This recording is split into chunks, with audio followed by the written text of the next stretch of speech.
Welcome back to Yahoo Finance Live. We have a new wealth report out from Douglas Elliman with some interesting new insights, including a look at the behaviors of the ultra-rich and the continued resiliency of cities. We have Dottie Herman, CEO of Douglas Elliman Real Estate, here with us.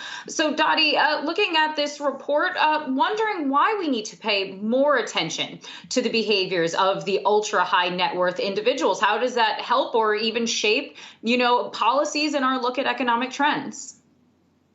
Well, you always want to look at what the wealthy do because they set the trends.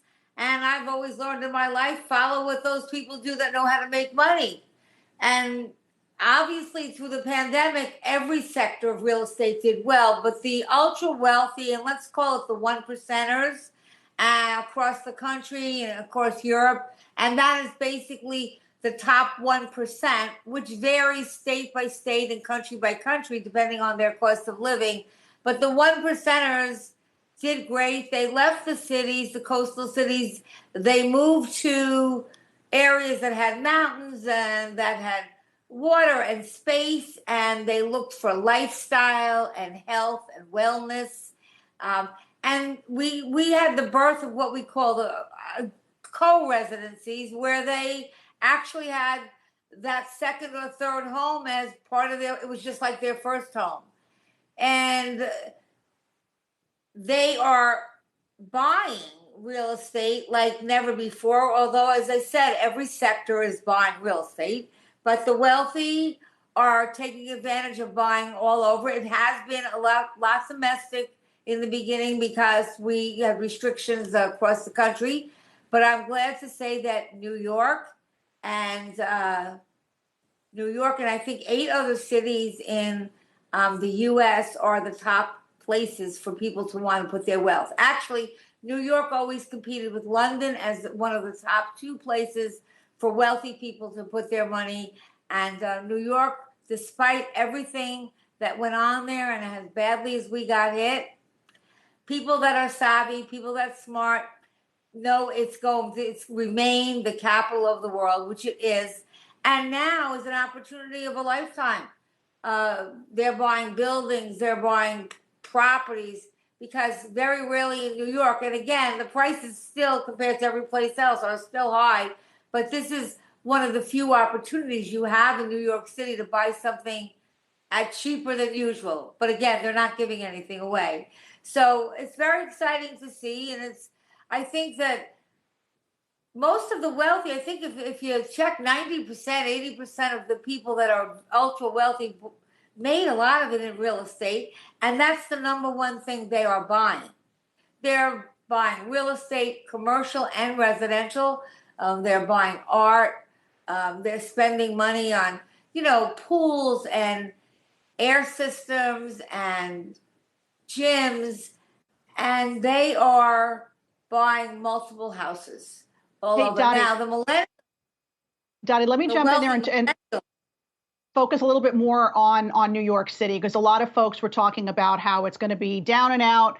It's over for the big city. They're not going to be able to bounce back after the pandemic. But I know Douglas Elliman came out with a February rental report that showed a lot of landlords dropped their rental prices. They added lots of concessions and people responded to that. Do you think that drop in rent and those concessions have sort of peaked at this point? And if you haven't gotten in yet on the New York real estate market, you may have sort of missed that plum window?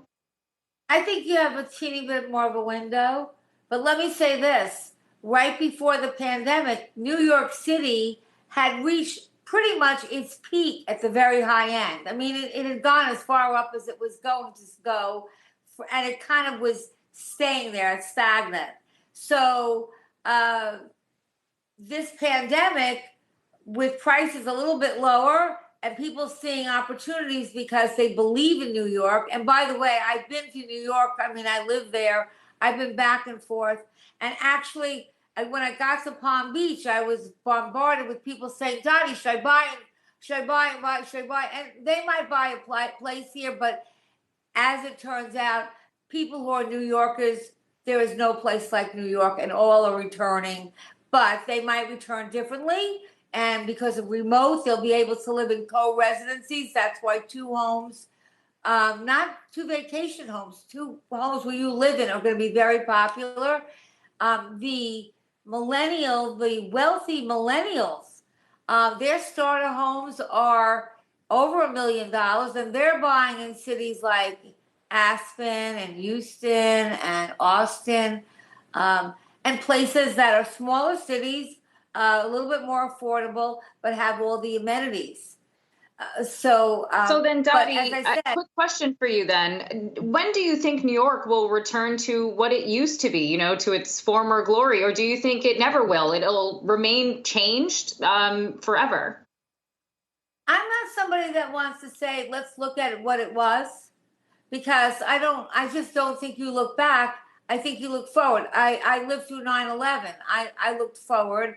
I think what you are going to see in New York, though, and this is, again, no one has a crystal ball, but I think you'll see, because of the price drops, especially on the leases, a lot of people, young people especially, who were priced out of New York City and generally had to move to areas outside, so to Queens, and that's how Brooklyn became so expensive, found an opportunity to buy there.